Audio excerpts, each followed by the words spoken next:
ಕೇಂದ್ರ ಸರ್ಕಾರದ ಒಂದು ಕಾಯ್ದೆಯ ಆಧಾರದ ಮೇಲೆ ಆಂಧ್ರ ಸರ್ಕಾರ ಈಗ 10 ಗಂಟೆ ಕಾಲಕ್ಕೆ ಮಾಡಿದೆಯಂತೆ ಗರಿಷ್ಠ ಮಿತಿನ ಕೆಲಸ ಮಾಡೋದನ್ನು.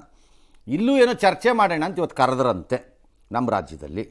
ಸರಿ, ಮುಖಂಡರೆಲ್ಲ ಹೋದ್ರಂತೆ. ಇದು ಗುಲಾಮಗಿರಿ, ವೈಯಕ್ತಿಕ ಬದುಕಿನ ಮೂಲಭೂತ ಹಕ್ಕಿನ ಮೇಲೆ ದಾಳಿ ಅಂತೆಲ್ಲ ನಮ್ಮ ಲೆಫ್ಟ್ ಪಾರ್ಟಿ ಲೇಬರ್ ಯೂನಿಯನ್ಗಳು ಹೇಳಿದ್ವಿ ಅಂತೆ. ಬ್ಯಾಡದಿದ್ದರೆ ಬೇಡ ಅಷ್ಟೇ, ಮುಗೀತಪ್ಪ. ಸರ್ಕಾರ ಜಾರಿಗೆ ತಂದ್ಬಿಟ್ಟು ಅಂತ ಏನೋ ನೋಡೋಣ, ಅದು ಏನು ಮಾಡ್ತಾರೋ ಮಾಡಲ್ವೋ. ಸರ್ಕಾರದವ್ರು ಅಂತಿದಾರಂತೆ, ಅಯ್ಯೋ ನಾವು ಮಾಡೋಕ್ಕೋಗಲ್ಲ ರೀ, ನಾವು ಲೇಬರ್ ಜೊತೆ ಇದ್ಕೋತೀವತ್ಲ ಕಡೆಗೆ ಅಂತ. ಮತ್ತೆ ಕಾಂಗ್ರೆಸ್ನವ್ರು ಮಾಡೋಕ್ಕಾಗತ್ತಾ? ಅಲ್ಲಿ ರಾಹುಲ್ ಗಾಂಧಿ ಕಾರ್ಸಿದ್ದೆ ಫಟಕ್ಕ ತಲೆ ಮೇಲೆ ಒಂದು ಗುದ್ತಾರೆ ನೋಡಿ. ಈಗ ಮೊನ್ನೆ ಕಾರ್ಸ್ಬಿಟ್ಟು ಗುದ್ದಿದ್ರಲ್ಲ, ಯಾವುದ್ರಲ್ಲಿ? ಜಾತಿಗಳ. ಹಂಗೆ ಇದರಲ್ಲಿ. ಈಗ ಅವಾಗ ಯಾವ ಕಡೆ ಗುದ್ದಿದ್ದೆ ಅಂತ ಕೇಳ್ತಾರೆ. ಸರ್ ಅವತ್ತು 2 ಕಡೆಗೆ ಸರ್ ಹಾಕೋ ಬಲಕ್ಕೆ ಹಾಕೋ ಈಗ ಅಂತಂದು ಹಾಕ್ತಾರೆ ಒಂದು. ಹಂಗೆಲ್ಲ ಆಗಲ್ಲ. ನಮ್ಮ ದೇಶ ಹೆಂಗೆ ಅಂದರೆ ಇನ್ನೊಂದು ಕಡೆ ಕೆಲಸ ಮಾಡೋವಾಗ ಇರಬಾರ್ದು. ಅದು ನಾನು ಸ್ವಂತ ಮಾಡೋದಾದರೆ ಎಷ್ಟ ಬರಬೇಕಾದ್ರೂ ಇರ್ಬೋದು, ಅದಿರ್ಬೋದು, ಅದು ತೊಂದರೆ ಇಲ್ಲ. ಇನ್ನೊಂದು ಕಡೆ ಮಾಡಿದ್ರೆ ಇರ್ಕೂಡ್ದು. ಆಮೇಲೆ ಇಲ್ಲಿ ಶನಿವಾರ ಕೂಡ ರಜೆ ಕೊಡೋದ್ರ ಬಗ್ಗೆ ಚಿಂತನೆ ನಡೀತಾ ಇದೆ. ಹಂಗಂದ್ರಾಗೆ ಎಕ್ಸ್ಟೆಂಡ್ ಹೆಂಗಾಗುತ್ತೆ ಸರ್? ಎಕ್ಸ್ಟ್ರಾ ಮಾಡಿದಾಗ ಹೇಗಾಗುತ್ತೆ?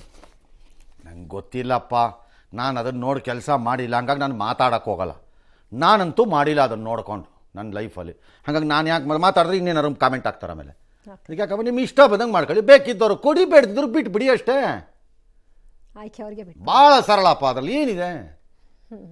ಈಗ US ಅಲ್ಲೆಲ್ಲ ಒಂದು ಗಲಾಟೆ ನಡೀತಾ ಇದೆ. ಸರ್ US ಅಲ್ಲಿ, ಇಂಡಿಯಾನಲ್ಲೇ ಮೂನ್ ಲೈಟಿಂಗ್ 2ನೇ ಜಾಬು 3ನೇ ಜಾಬು. US ಎಲ್ಲ ಕಾಮನ್ಲಿ 2ನೇ ಜಾಬು 3ನೇ ಜಾಬು ಮಾಡ್ತಾರೆ ಅವ್ರುಗಳು, ಕಾಮನ್ಲಿ ಮಾಡ್ತಾರೆ ಭಾಳ ದಿನ. I want to pay the bills man ಅಂತಾರೆ. ಎಲ್ಲ ಬಿಲ್ ಎಲ್ಲ ಕಟ್ಬೇಕು. ನನ್ನದು ಬಿಲ್ ಅಂದರೆ ಅದೇ ಇಂಟರ್ನೆಟ್ಟು, ಎಲೆಕ್ಟ್ರಿಸಿಟಿ, ವಾಟರು, ಅದು ಎಲ್ಲ ಕಟ್ಟಬೇಕು. ಆಗಲ್ಲ ನನ್ನ ಕೈಲಿ. 2 ಜಾಬು 3 ಜಾಬ್ ಮಾಡ್ತಾರೆ. ಅದು ಅವ್ರವ್ರು ಬಿಟ್ಬಿಡಿ, ಅದನ್ನೇನು ಹೇಳಿದ್ರು, ಆಯ್ಕೆ ಕೊಟ್ಟುಬಿಡಿ ಅಂತ. ಮ್ಯಾನೇಜ್ಮೆಂಟ್ಗಳಿಗೆ ಯಾವ ಮ್ಯಾನೇಜ್ಮೆಂಟ್ಗೆ ಬೇಕೋ ಅವ್ರು ಜಾರಿಗೆ ತರ್ಬೋದು, ಯಾರಿಗೆ ಬೇಡವೋ ಅವ್ರಿಗೆ ಬೇಡ. ಅಲ್ಲಿ ವರ್ಕರ್ಸು ಎಬವ್ 50% ಆರ್ 60% ಆರ್ 70% ಒಪ್ಪಿದ್ರೆ ಅದು ಜಾರಿಗೆ ಬರುತ್ತೆ. 70%ಗಿಂತ ಕಡಿಮೆ ಒಪ್ಪದೇ ಇದ್ರೆ ಜಾರಿಗೆ ಬರಲ್ಲ. ವರ್ಕರ್ಸ್ ಕೈಯಲ್ಲಿ ಇದೆಯಾ ಹಾಗಿದ್ರೆ? ಕಂಪ್ನಿ ಕೈಯಲ್ಲಿ ಏನೂ ಇಲ್ವಾ? ಹಾಗೆ ಕಂಪ್ನಿ ಕೈಗೂ ವರ್ಕರ್ಸ್ಗೂ ಕೊಡಿ.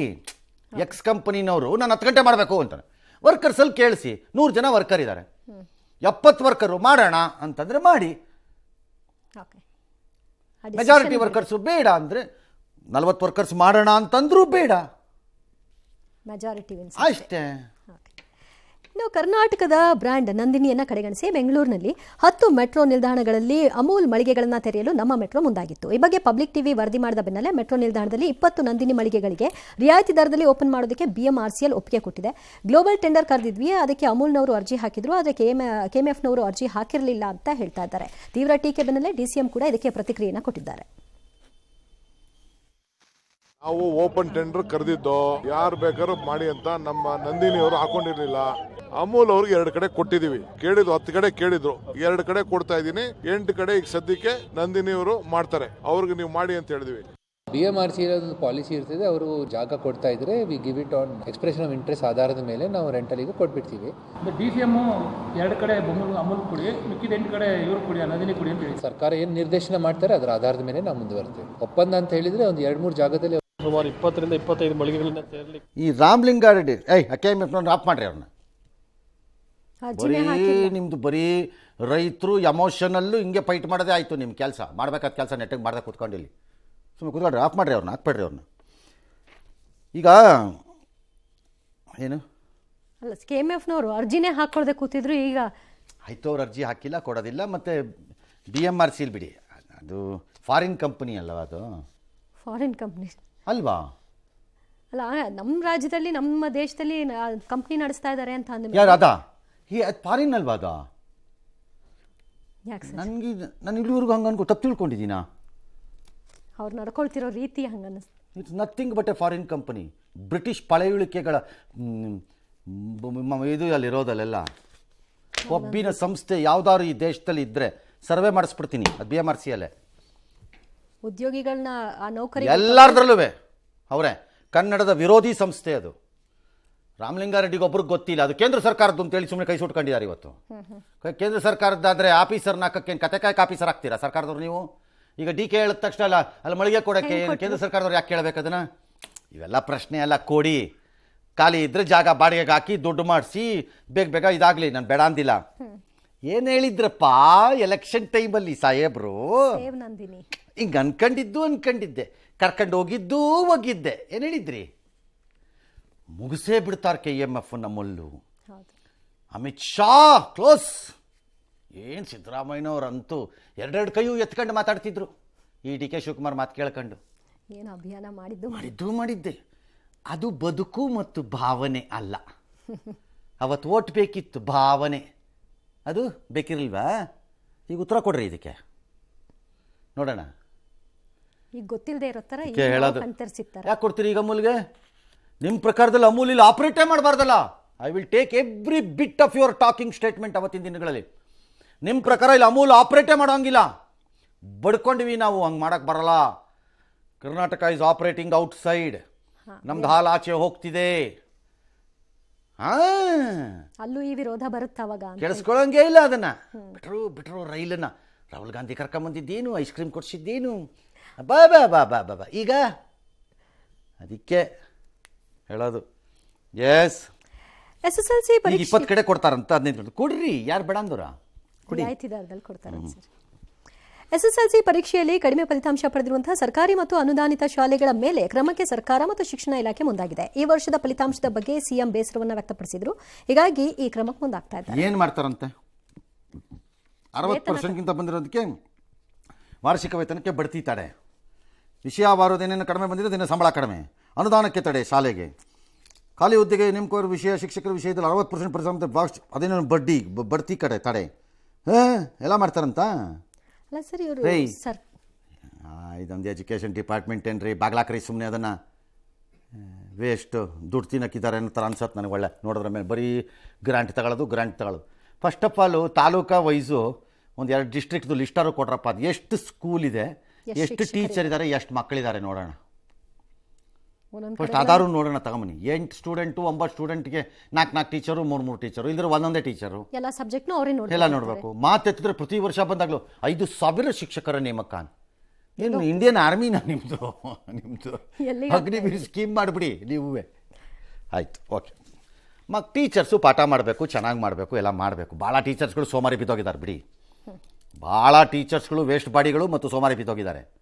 ಬರೀ ಬುರುಡೆ ಮಾಡ್ಕೊಂಡು ರಾಜಕೀಯ ಮಾಡಿಕೊಂಡು ಯಾವನೋ MLA ಹಿಂದೆನೋ ಇನ್ನೊಬ್ಬನ ಹಿಂದೆನೋ ತಿರ್ಗಾಡ್ಕೊಂಡು ಕಾಲ ಕಳೀತಾರೆ ಭಾಳ ಜನ.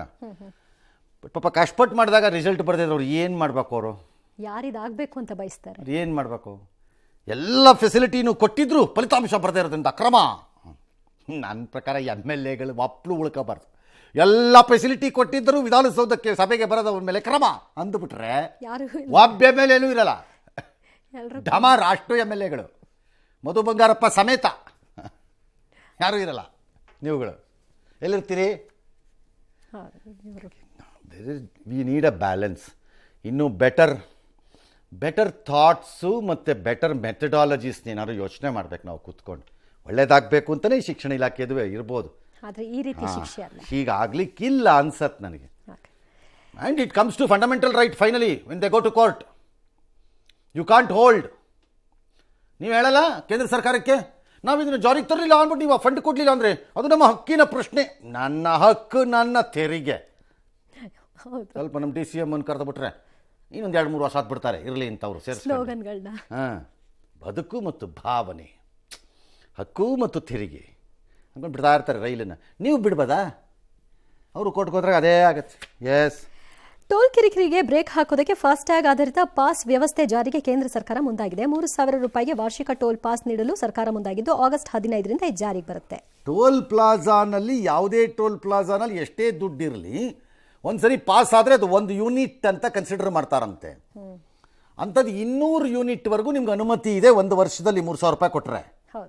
ಪುಕ್ಕಟ್ಟೆ 3,000 ರೂಪಾಯಿ ಹಾಕಿಸ್ಕೊಂಡ್ಬಿಟ್ಟು ವಾಡಿಯಾತ ಕಡೆಗೆ ಆ ಕಡೆಯಿಂದ ಈ ಕಡೆಗೆ, ಈ ಕಡೆಯಿಂದ ಆ ಕಡೆಗೆ ತೊಡಿತಾ ಇದ್ರೆ ಬಿಡಲ್ಲ ಅವರ.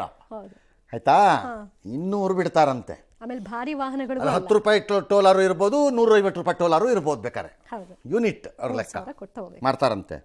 ಸುಗಮ ಆಗತ್ತೆ ಅಂತ ಹೇಳ್ತಾರೆ ಇವರು. ನನಗೆ ಹೇಗೆ ಅಂತ ನನಗೆ ಅರ್ಥ ಆಗ್ತಿಲ್ಲ. ಇದು ಸುಗಮ ಹೆಂಗಾಗತ್ತೆ? ಈಗ ನಮ್ಮಲ್ಲಿರುವಂಥ ಫಾಸ್ಟ್ಯಾಗಲ್ಲಿ ಅಲ್ಲೂ ದುಡ್ಡಿದ್ರೆ ಆಟೋಮೆಟಿಕ್ಕಾಗಿ ನಿಂತ್ಕೋತೀವಿ, ಕ್ಯಾಮ್ರಾ ಹಿಂಗನ್ನತ್ತೆ ಹಿಂಗನ್ನತ್ತೆ. ಈಗ ಇದೇನಿದು? ಇದು ಅದೇ ಥರದೇ ಅಂಟಿಸ್ಕೋಬೇಕು ತಾನೆ. ಇದನ್ನು ಕ್ಯಾಮ್ರಾ ಹಿಂಗೆ ಅಂದ್ಬಿಟ್ಟು ಹಿಂಗೆ ಅನ್ಬೇಕಲ್ವ ಅದು ಕೈಮರ? ಸುಗಮ ಹೆಂಗಾಗತ್ತಿದೆ ನಂಗೆ ಅರ್ಥ ಆಗ್ತಿಲ್ಲ ಇದು. ಅಥವಾ ಅದಕ್ಕೆ ಸಪ್ರೇಟ್ ಲೇನ್ ಏನಾದರೂ ಕೊಡ್ತಾರಾ? ಅದು ರೀಚಾರ್ಜ್ ಮಾಡ್ಕೊಳ್ಬೇಕು, ರೀಚಾರ್ಜ್ ಆಗಲಿಲ್ಲ ಅಂದರೆ ಮತ್ತೆ ವಾಪಸ್ ಡಬಲ್ ಚಾರ್ಜ್ ಆಗ್ತಾ ಇತ್ತು. ಆ ಕೆಲಸ ಈಗಲೂ ಮಾಡ್ತಾರೆ. 1 ವರ್ಷ ಆದಮೇಲೆ 3,000 ರೂಪಾಯಿ ಕಳೆದ ಮೇಲೆ ಏನು ಆ ಹೊಸ ಗಿರಾಕಿಗಳು ಆಮೇಲೆ ಉಟ್ಕೊಳತ್ವೆ ಅವು. 1 ವರ್ಷ ಆದ್ಮೇಲೆ ಉಟ್ಕೊಳತ್ವೆ ಅವು. ಅದು 3,000 ರೂಪಾಯಿ ಮುಗಿದೋಗಿತ್ತಾ? ಹೌದಾ? ನೋಡಿರ್ಲಿಲ್ವಾ? ನೋಡಿರಲಿಲ್ಲ ಬಿಡಿ ಅಂತ. ಅಲ್ಲಿ ಹೊಸದು ಅದೊಂದು ಪೀಳಿಗೆ ಸ್ಟಾರ್ಟ್ ಆಗತ್ತೆ ನೋಡಿ. ಅಲ್ಲೂ ಕಟ್ಟಿ ಅಂತ. ಅಲ್ಲೂ ಗಲಾಟೆನೆ. ಗೊತ್ತಿಲ್ಲ ಅದು ಏನು ಅಂತ ನನಗೆ. ಟೋಲ್ಗಳಲ್ಲಿ ಕಾಯೋ ಸಮಯ ಕಡಿಮೆ ಆಗುತ್ತೆ ಅಂತಾರೆ. ಹೆಂಗೆ ಕಡಿಮೆ ಆಗುತ್ತೆ? ಹಂಗೆ ಅರ್ಥ ಆಗಿಲ್ಲ. ಅದು ಯಾವ ರೂಪದಲ್ಲಿ ಕಡಿಮೆ ಆಗುತ್ತೆ ಅನ್ನೋದು ನೋಡಬೇಕು. ಆಮೇಲೆ ಇದು ವಾಣಿಜ್ಯೇತರ ವಾಹನಗಳಿಗಲ್ಲ, ವಾಣಿಜ್ಯ ವಾಹನಗಳಿಗಲ್ಲ. ಯಾವುದಾದ್ರೇನ್ರಿ ಎಲ್ಲರಿಗೂ ಕೊಡ್ಬೋದು. ವಾಣಿಜ್ಯ ಅಂತಂದ್ರೆ ಅವ್ರು ಸಿಕ್ಕಾಪಟ್ಟೆ ಓಡಾಡ್ಬಿಡ್ತಾರೆ ಅಂತ. ಹೌದು ಸರ್.